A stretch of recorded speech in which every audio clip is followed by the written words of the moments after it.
Hey everyone, in this video today I am at Grandscape in the Colony, Texas. This is a large shopping center with a decent number of anchor stores, a lot of small shops in the middle, and such expansive amount of seating area and just walking area. I found myself having to walk quite a distance to get from place to place here. Towards the front they do have a lot of the bars and restaurants, and towards the center they have a lot of gathering areas, different sculptures, a central amphitheater, and branches into other places like the multi-family unit. It's quite an interesting place to visit and hang out for the day if you decide to come here and do so. I passed a sports bar across the street and now I am finding myself in between two sets of shops in one of the seating areas. It does have a lot of plush chairs along with a fire pit right down the middle, and yet another setup right next to it.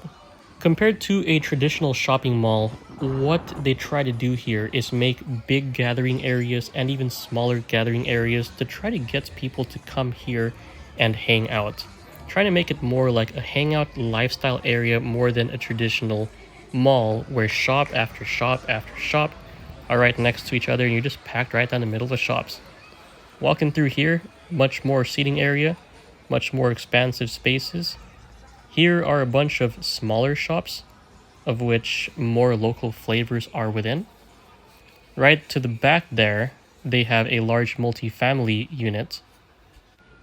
To the left, they do have this gravel walkway where you're walking in between a lot of different smaller shops.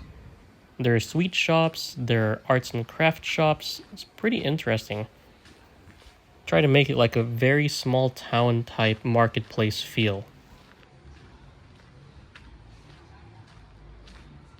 I am now facing Live Grandscape, where a studio unit starts at $1,206 a month and it goes way up to $3,500 a month for a 2-bedroom apartment.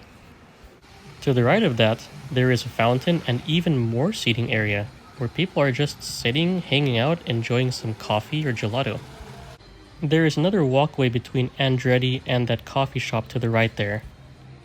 And here's that walkway. It is decorated on top there, pretty nice to look at, with shops on the left and right. Andretti is a fun wonderland all on its own. Upon entering, it is, once again, grand as Grandscape would have it. There is a VR center in the middle where a lot of people are just playing around. There's a lot of arcade games, from racing to shooting to just dancing, a photo booth, hockey, it's all in here. I believe the main attraction within Andretti is this go-kart track right here. It is very colorful, it feels like driving on Mario Kart's Rainbow Road. It's a fun place that goes through multiple elevation changes, has a decent amount of turns, and the karts go decently quick as well. And turning 180 degrees from that, you get a view of the whole area, and my, it is colorful. Right outside that is the Galaxy Theater. It is a movie theater. And after walking through even more sitting area, there is another restaurant on the right, followed by the Grandscape Wheel. It is a massive wheel with views of the Dallas-Fort Worth area, but specifically Frisco, Texas, and the Plano, Texas area. But one of my favorite parts of walking into Grandscape was actually this department store / sporting goods store called Scheels. Apparently it is the largest in the world, with an insane selection of just about anything out there from any sport, and they even have a fish tank. That is pretty neat. Other than that, that's pretty much all I have for Grandscape today. Thank you very much for watching. Please like and subscribe if this helps. Let me know what you think, and I hope to see you in the next one.